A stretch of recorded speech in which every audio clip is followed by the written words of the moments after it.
And welcome back to the university world में आपका स्वागत है। दोस्तों, आप स्क्रीन के ऊपर दिख रहे होंगे कि मानू एडमिशन प्रोसेस के फर्स्ट प्रोविजनली सिलेक्टेड लिस्ट जो है वो बायोलॉजी के वो आ चुके हैं। इससे पहले मैथ्स के भी आ चुके हैं, मैथ्स के, बायोलॉजी के और फिजिकल साइंस के। ये तीन आज दे दिया गया और इसके बाद आपके सोशल एंड उर्दू के वो कल से परसों में आ जाएंगे। तो हम इसमें बात करेंगे कि प्रोविजनली सिलेक्टेड जो बीएड बायोलॉजी के है उसके बारे में बात करें। उससे पहले मैं आपको बता दूं कि यूनिवर्सिटी वर्ल्ड पर नया है तो सबसे पहले सब्सक्राइब कर लें, बेल आइकन प्रेस कर दो, नोटिफिकेशन ऑन कर लें।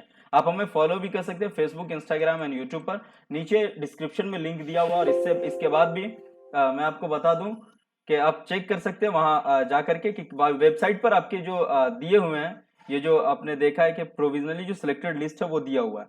ये डायरेक्टरेट ऑफ एडमिशन ने इसको पब्लिश कर दिया, वो भी आज ही पब्लिश हुआ है। तो इसमें क्या कह रहा है कि कंडक्ट ऑनलाइन काउंसलिंग। आपके काउंसलिंग की जो बात होगी वो क्या होगी, ऑनलाइन होगी। ऑफलाइन का कोई सीन यहाँ पर नहीं है। आप अगर इससे पहले भी देखे होंगे, एमएड का हो या फिर डीएलएड का हो, तो सबों को ऑनलाइन काउंसलिंग की जा रही है। और सिर्फ पीएचडी के लिए जो होगा वो ऑनलाइन काउंसलिंग नहीं होगा। पीएचडी के लिए आपको डिपार्टमेंट आना पड़ेगा और वहां जाकर के आपको सबमिशन करना है, आपके सारे सर्टिफिकेट्स और आपके वाइवा होंगे वहां पर, जिसको इंटरव्यू आप कह सकते हैं, और उसके बाद आपका सिलेक्शन होगा। लेकिन यहाँ पर क्या है कि आपका एडमिशन डायरेक्ट हो रहा है, तो ऑनलाइन काउंसलिंग होगी। और ऑनलाइन काउंसलिंग जो होगी वो आपके डैशबोर्ड पे जो आईडी दिया हुआ है मानू का, वो आईडी और पासवर्ड करके आप डैशबोर्ड पे जा सकते हैं, या फिर यहाँ पर जो ये लिंक दिया हुआ है मानू CUE.regular.admission, इस पर जाकर के आप देख सकते हैं। इसके अलावा मैं आपसे बात करता हूँ कि कैंडिडेट का जो सिलेक्टेड कैंडिडेट है वो अपलोड करेंगे सर्टिफिकेट कब से, तो 8 बजे शाम से 25 तारीख के, 25 जुलाई से 5 बजे शाम तक, 31 जुलाई तक ये अपलोड करेंगे। इसके अलावा अगर अपलोड करते हैं तो आपका सिलेक्शन नहीं हो पाएगा। इसमें कोई चीज मैंडेटरी है जो मैं बता देता हूँ, मतलब कि ये क्या तो नीड है, सबसे पहली नीड है आपकी कि आपका एडमिशन चाहिए तो आपको ये फुलफिल करना पड़ेगा। ये चार है, जहां जहां मैं स्टार्स दिखा रहा हूँ वहां वहां इसको फुलफिल करना पड़ेगा। ये कंपलसरी है। जैसे proof of Urdu as a subject language, Urdu medium होना चाहिए, 10th 12th ग्रेजुएशन में एज अ सब्जेक्ट होना चाहिए, या फिर आपका उर्दू कोई कोर्स होना चाहिए जो अप्रूव्ड हो मानू मदरसा, मानू से जो भी मदरसा आपके पास। उसके बाद क्या होना, मार्कशीट 10th एसएससी बोर्ड के, या फिर कोई भी बोर्ड हो आपका, स्टेट बोर्ड हो या फिर अदर मदरसा बोर्ड हो, 10th के इक्विवेलेंट होनी चाहिए, उसकी मार्कशीट होनी चाहिए। मार्कशीट यहाँ पर 12th बोर्ड एग्जामिनेशन का भी मार्कशीट होना चाहिए। मार्कशीट क्वालिफिकेशन एग्जामिनेशन ग्रेजुएशन का होना चाहिए।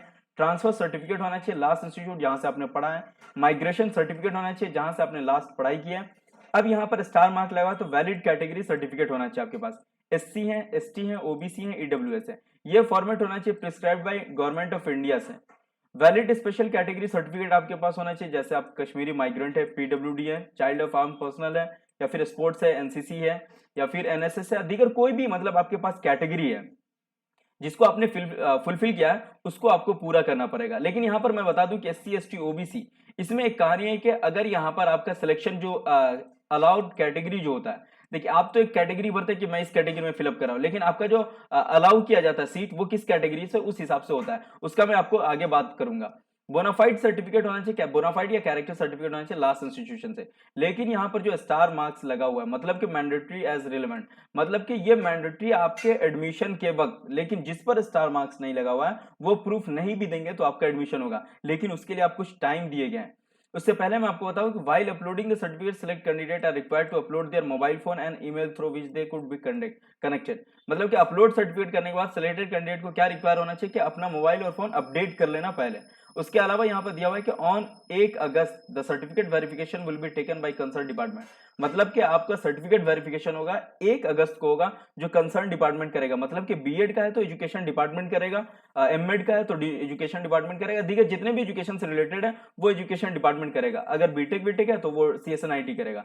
लेकिन उस दिन आपको क्या करना है, 1 अगस्त को क्लैरिफिकेशन है कि आपके पास डिपार्टमेंट वेरिफिकेशन टीम आपको कॉल करेगी, मैसेज करेगी, मेल करेगी। तो आपको वहां पर क्या तो रेडी रहना है, हमेशा अलर्ट रहना है आपको कि आप 1 अगस्त को सब कुछ छोड़ छाड़ करके आप अपना एडमिशन वेरीफाई करवा लें। उसके बाद जैसे ही आप वेरीफाई करवाएंगे तो आपको मैसेज रिसीव होगा, वो मैं आगे बात करूंगा। उससे पहले मैं आपको बता दूं कि नॉन मैंडेटरी सर्टिफिकेट जो है, जिस पर स्टार मार्क्स नहीं लगा हुआ है, वो सबमिशन देना चाहिए कब, 31 अक्टूबर 2022 तक उसको सबमिट करने का टाइम आपको दिया गया है। उसके अलावा क्या, सर्टिफिकेट जैसे ही आपका वेरीफाई हो जाएगा तो आपको एसएमएस और मेल आएगा, किस चीज के लिए, तो फी पेमेंट करने के लिए। फी पेमेंट करने के लिए दो सिस्टम है, आपको तो मेल आएगा उसके लिंक के जरिए, या फिर डैशबोर्ड आप फिर से ओपन करके जहां अपलोड किए फोटो, वहां के फी पेमेंट का ऑप्शन ओपन हो जाएगा और वहां से डायरेक्ट आप फी पेमेंट कर सकते हैं। सभी सिटीज और कैंपस के अलग अलग फी होते हैं, तो वो आपको ध्यान रखना, वो ऑटो सिलेक्ट हो जाएगा।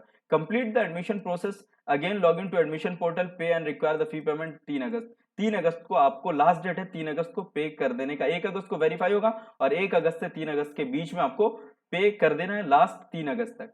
In the case verification team find the candidate not eligible, अगर आप एलिजिबल नहीं हो पाते, आपके पास कोई मेल वेल नहीं आ पाता है, तो आपको क्या करना है, एडमिशन regular@manu.edu को आपको मेल कर देना है कि सर मेरा नाम आया हुआ था, मैंने वेरीफाई करवाया, लेकिन अब तक कुछ भी नहीं आ पाया। तो ये आप कर सकते हैं, वहां पे जाकर के एडमिशन रेगुलर को मेल कर सकते हैं, वो आपको रिप्लाई करेंगे। अब मैं बात करूं कि बायोलॉजिकल साइंस के रेगुलर मोड का जो सिलेक्शन हुआ है वो टोटल 1 से लेकर के लगभग आपने देखा है, यहाँ पर देख सकते हैं लगभग कितने लोगों का सिलेक्शन हुआ है, 149 लोगों का सिलेक्शन हुआ है। 149 लोगों का सिलेक्शन हुआ और सबका अलग अलग कैटेगरी से हुआ है। लेकिन मैं बात करूंगा यहाँ पर एक कैटेगरी की बात करूंगा जो मैंने ईडब्ल्यूएस और ओबीसी को रिलेटेड मैंने कहा था। जैसे यहाँ पर देखिए, आपने यहाँ पर देखा है कि आमिर खुसरू मेल है, रैंक फर्स्ट है, लेकिन कैटेगरी इसका ओबीसी से इसने अप्लाई किया था, लेकिन अलाउटेड जो हुआ कैटेगरी वो जनरल हुआ। मतलब कि ये ओबीसी सर्टिफिकेट अगर अपलोड नहीं भी करेगा तो इसका एडमिशन हो जाएगा, कोई मैंडेटरी नहीं रहेगा कि आप ओबीसी सर्टिफिकेट दे, ये जनरल कैटेगरी में इसका हुआ। वैसे ही यहाँ पे ओबीसी फीमेल है, यहाँ पर रौनक परवीन, अगर ये जनरल वुमेन में है तो इसको भी देने की कोई जरूरत नहीं है, लेकिन बेनिफिशियरी आपके लिए बेहतर ये होगा, आपको कोई टेंशन नहीं हो तो आप अपना ओबीसी सर्टिफिकेट अपलोड कर दें, इसलिए कि पहले से आपने बनाए हुए होंगे। उसके अलावा एक और मैं ईडब्ल्यूएस का दिखा दूं, जैसे ईडब्ल्यूएस कैटेगरी में शाजिया मुशर्रफ है, ये है जनरल कैटेगरी, जनरल वुमेन में, तो इसको भी कोई जरूरत नहीं है, लेकिन ये भर सकती हैं। तो ये सारी इंफॉर्मेशन है, अगर फिर भी कोई क्वेरी है तो आप कमेंट सेक्शन में पूछ सकते हैं, या फिर स्क्रॉल कर रहा होगा मेल, उस पर भी आप आकर के पूछ सकते हैं। थैंक यू सो मच, फिर हम मिलते हैं नेक्स्ट वीडियो के साथ। हैव अ नाइस डे और एंजॉय करें।